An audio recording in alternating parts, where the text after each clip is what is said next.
show is a lot of fun. These recipes are tried and tested by my family and also come from my mom, Celia, and my mother-in-law, Becky. And what I'd like to try first is to put together what's called a mango noodle pudding, and better known as a kugel or a kegel. But what I did is I greased the pan, and I just set it aside, and I cooked the wide noodles, and I went by the package directions, and it's usually about 8 to 10 minutes. Just so happens my family loves this so much that I have another pot going on the stove right now, so I'll be checking that if you hear the bell ring. But here's the cooked noodles, and then I'm going to show you the mix that you put together. You first start out with a package of cream cheese and butter, and you take and put it in your mixer.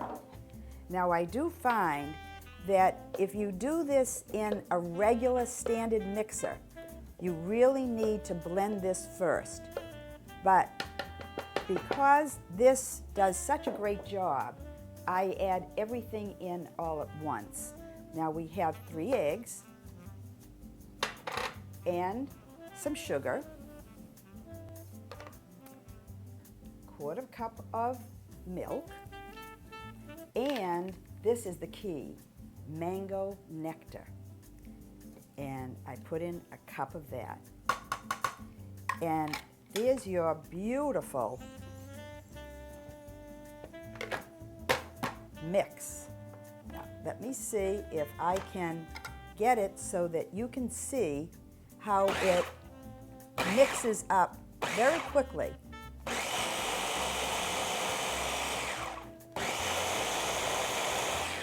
That's it.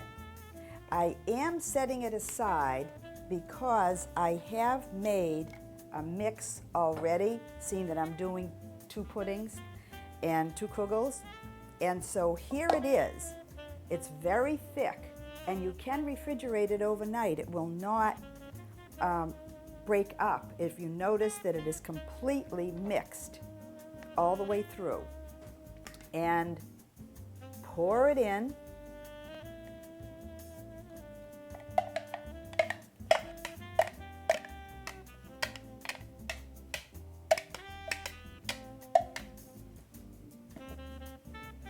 And now you mix it around just so that the noodles are moist and you don't leave a lot of the juice on the bottom.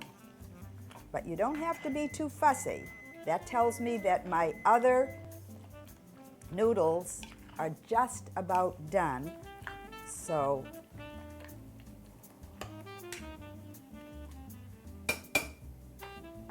take this,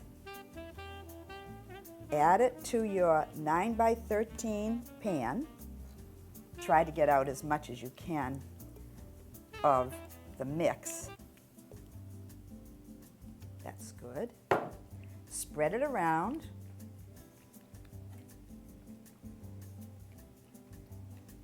And now you're ready for the topping.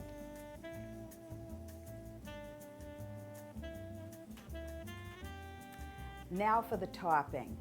Cornflake crumbs are the key, and ordinarily you can't find them in the store. They're seasonal, so just take cornflakes and crush them. This is a mix of sugar and just a little bit of cinnamon. And just take and stir it around just so that the sugar mixes in to the cornflakes. Now you take 6 tablespoons of butter that have been previously melted, and you just drizzle it along the top. Then try to blend it. If you have to, you can use your hands. Mix it in easily, and then you're going to add it to the top of the kugel, the noodle pudding.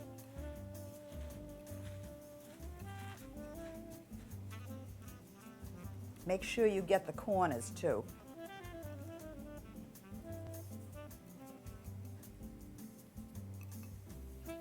Good. Now, it's best to take the back of a spatula and just flatten the entire pudding so that it gets embedded into the noodles.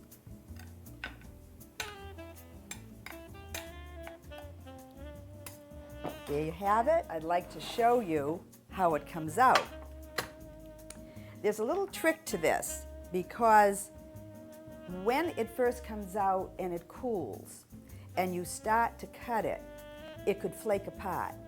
My recommendation is to either chill it or freeze it for an hour or so and then cut it, and here you have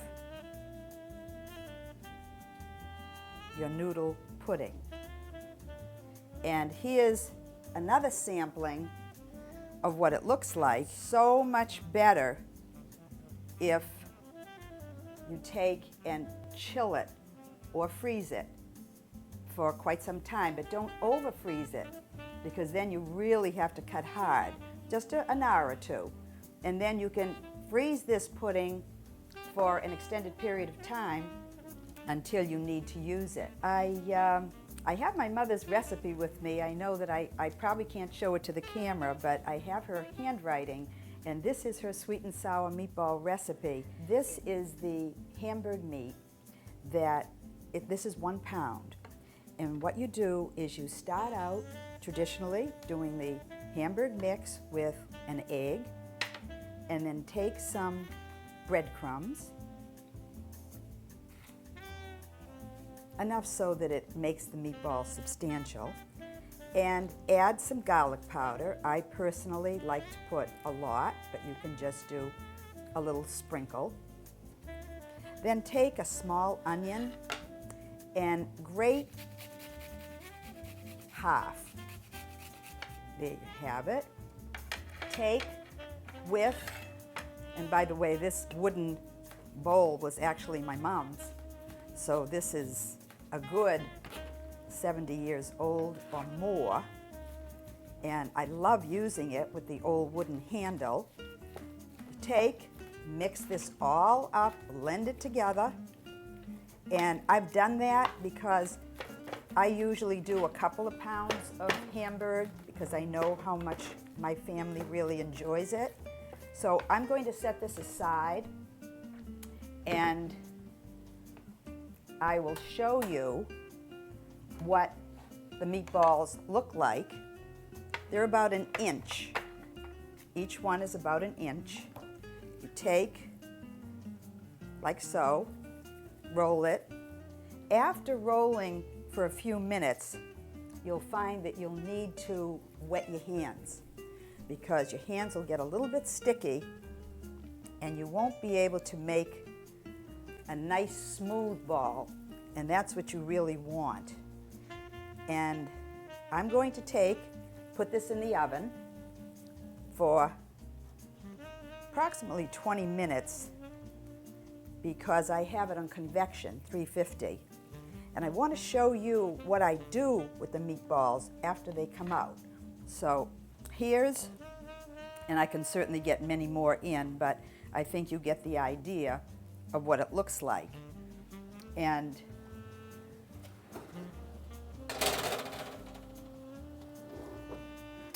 the sauce that you put it in, I want to make sure that I don't scald it, is very, very simple. You start out by adding ketchup. And I have here 20 ounces, which will be for 2 pounds of Hamburg meatballs. If you find that you still have a lot of ketchup left in the bottle, you can always add some water because the recipe calls for 2 cups of water. So you could put the water in the bottle and shake the bottle and get all the ketchup out of it. Now this is a can of tomato soup. 1 can for 2 pounds.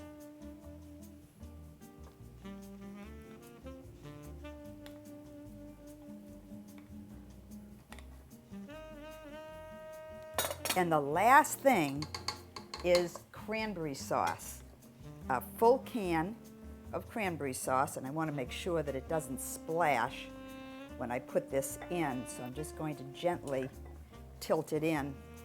And because it'll take a while to really boil up, the best thing to do is to take a potato masher and mash down the cranberry sauce so it blends in. It'll shorten the cooking process. And you take and you just get it so that it's really fine.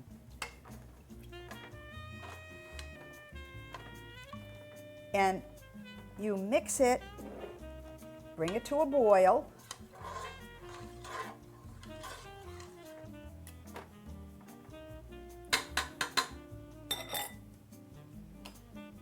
And then you just wait and add your meatballs, which I'm going to do in a few minutes, and then put it on a simmer for 1 hour. Now, I just want to show you what the meatballs look like. They are absolutely fabulous, but you do have to wipe them off because with anything, this was 93% fat-free, you still have to take the fat off the meatball before adding it to the mix. Now this is the meatballs, and the sauce thickens up so you can add it to mashed potatoes or rice or whatever. There are your beef meatballs. Now my family, I have members of my family who enjoy turkey meatballs. So what I did is I made an extra pot of meatballs, and this one, if you'll notice the difference, they come out much lighter. You can see there's a variation in color. I don't know if you can see it on the camera, but you might be able to see it if I put it on the plate, and they're equally tasty. It's just that some people feel that turkey is a lot better for consumption than beef. And there are your 2 meatballs. Now, as I'm speaking, the mix is starting to boil. So you just give it a little bit of a stir, and most, if not all, of the cranberry sauce has dissolved. So I'm going to put this down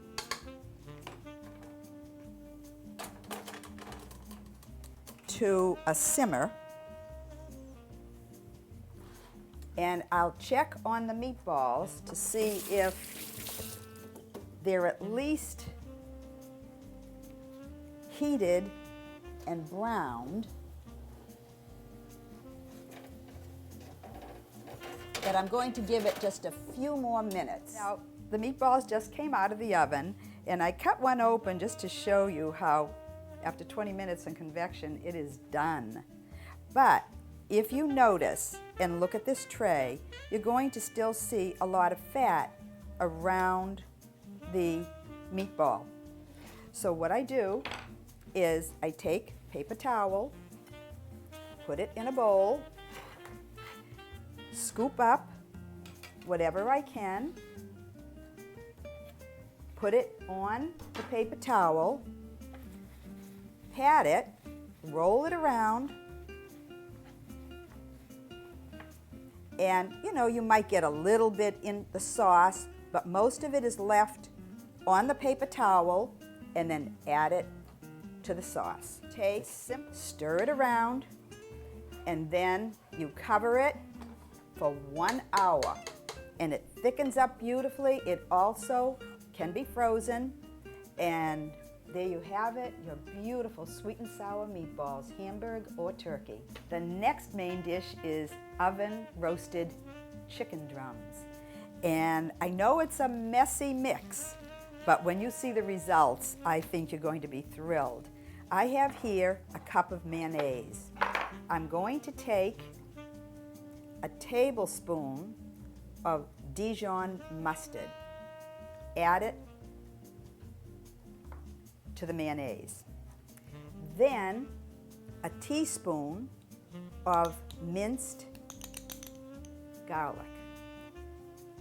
Now that's all there is to the blend, the mix. There's one thing that you need to do. First, you add it to a plastic bag, and the most important one thing is you need to take and marinate the chicken drumsticks for 8 hours or more, overnight or whatever. So, I will be doing that, but I will also show you some that I've already marinated. Lay your chicken drumsticks into the batter. It'll look messy. Take and mix it around like so, making sure that you've coated every single leg. And then, when you think it's covered, take with a baggie band, tie her up, and refrigerate. So that's the first step. I already have pre-refrigerated overnight chicken legs, and now I will show you the mix you need to add. Take a baggie. You can do a larger one if you'd like, but you're doing only one leg at a time. So you add flour and paprika, along with some salt and pepper. And a little bit of baking powder is in there as well. Take your Ziploc, first shake it all around, mix it up, okay? And do one leg at a time, because that is the key to it covering properly. I've already sprayed the roast pan, but another thing that needs to be done is you also need to spray these legs. Spray each of the drumsticks.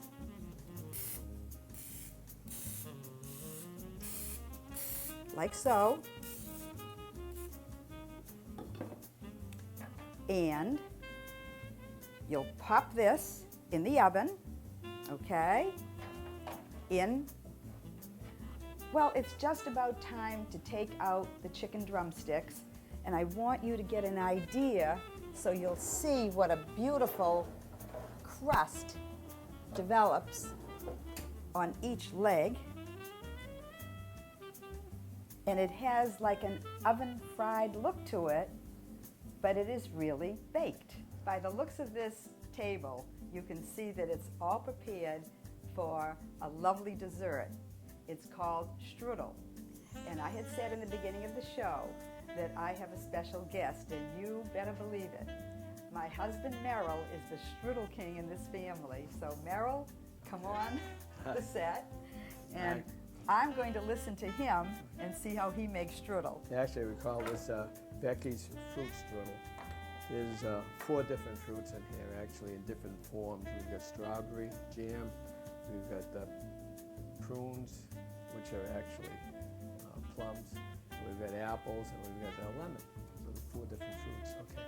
Now what we're going to do first of all is take the dough, and we're going to gently, very gently with a soft brush, we're going to add canola oil to the whole thing. Canola oil is pretty good because it won't impart any flavor, it's sort of neutral, and sort of holds, binds the whole thing together. Now you mentioned apple. Right. Would you like me, I notice you have an apple on the set here, would you like me to shred it for you? Okay, do me a favor, take a half an apple, Okay. and usually we use either Cortland or you can even use a Mac. Is this okay? Any sweet Large type of holes, apple. long shredding? Yeah, long shredding, yeah. Okay. The only apple that we don't want to use is Granny Smith. It's too bitter. So what's the next step? Now, what we're going to do is, since we have so much oil in there, we're going to take unseasoned breadcrumbs, okay, to absorb part of the oil. And we'll put that very gently across the whole span of the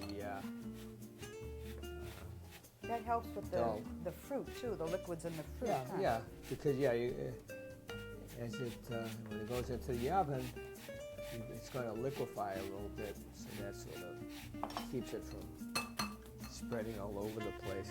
Okay. Now the next thing is we're going to take a blend of the prunes, the strawberry jam, and lemon rind. Now the lemon rind should be put into a mixer and grind as fine as you can. Along with the crumbs too. Yeah, we don't want large pieces of lemon because you'll taste it imparting a bitter taste. No, because I see you have like a paste there now, so you ground everything up. So I grind everything. After you do the lemon, then you add the prunes and the strawberry jam. What we're going to do is spread out the prune mix just on half of the of the dough. How far should I go to Go end? to within about a half an inch Okay. of the end. Okay. Okay. It spreads very well. Yeah. Only half, you say? Yeah, Okay. just half. Sure. How And many? we want to do it very gently, by the way, because you don't want to tear the dough. Right, now how many pieces of strudel do I get out of one? Oh, you probably strudel. get about pretty close to a dozen. Okay, You know. sounds good. And this is very, very delicious when you get through with it. Yeah. Okay, now what we're going to do is we're going to add the apple pieces right now. Okay. Not much. I love when he says he wants to make strudel in the house. Yeah. There's a beautiful aroma, and it's nice to see a man in the kitchen. Okay. Now what we'll do is add, you've got your choice. We've got golden raisins. You can use either brown raisins or golden raisins. I sort of prefer the golden raisins.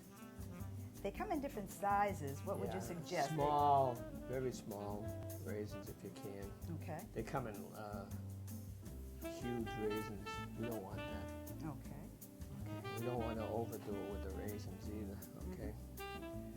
Now, we've got that. Now we're going to take chopped up walnuts. You don't want to make it into a fine powder. You want to make it into a granular type of thing, because if it's too fine, you won't taste the walnuts. And also, it gives you, imparts a nice texture. What's good biting is into it. they have this in the supermarket like this. I know we do it in our chopper, but they do have them chopped fine like this, which is good. And you'll notice that I'm putting the walnuts on top of the whole strudel, okay? Again, try to leave about a half an inch from the end, okay? Okay. Now, the next thing is we're going to take a mixture of cinnamon and sugar, okay? Again, we're going to go over the whole thing. I just want the folks to know that it's a teaspoon of cinnamon to a quarter of a cup of sugar. Yep. That's what we use in our home, and it's a good blend. Okay. Now that's it, okay? Now we can start rolling. Okay. Okay? I'll spray the pan. We're on a roll. I will get the pan ready. Okay.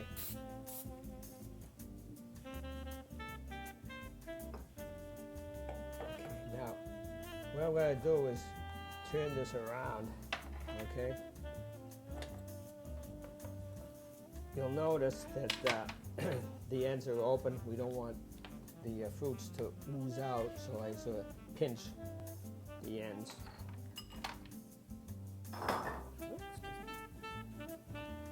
And what we're going to do is make this into a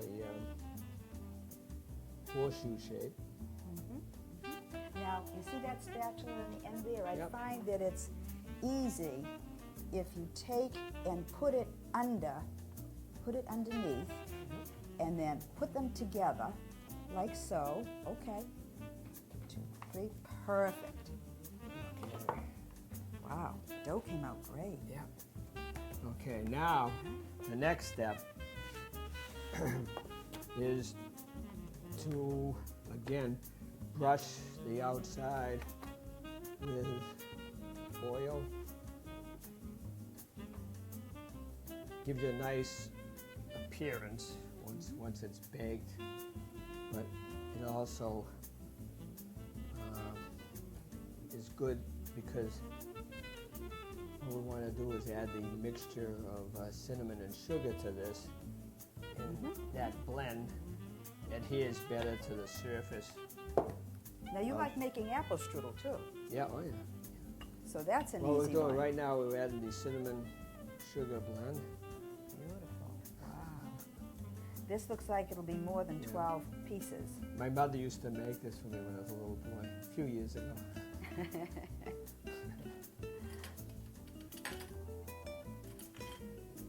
Okay. She'd be very proud, by the way, if she saw this today. I know What I'm she going to do is I'm just going to, just to make this easier to cut when it comes out of the oven, I just give it a thin slice about every 1.5 inches. Okay. You don't want to go too deep because then all the product inside will ooze out. You don't want that. Okay.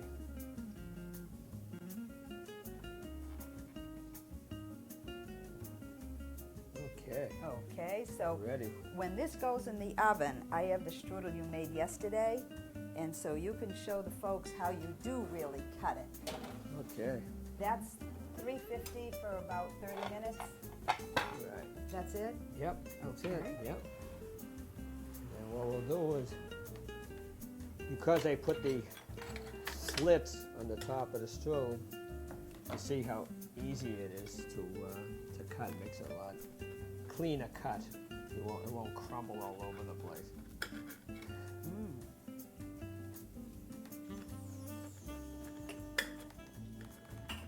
Came out great. This Sometimes it one flakes. crumbled, but that's Right, flakes a little bit. no But- problem. But anyway, this is how it looks. Right. That's a good one. Yeah. Good. And I do have By the way, another there is plate. another thing you could do. You could use an electric knife. You absolutely get a clean cut if you use an electric knife. And there's your That's what it looks like. strip of fruit strudel.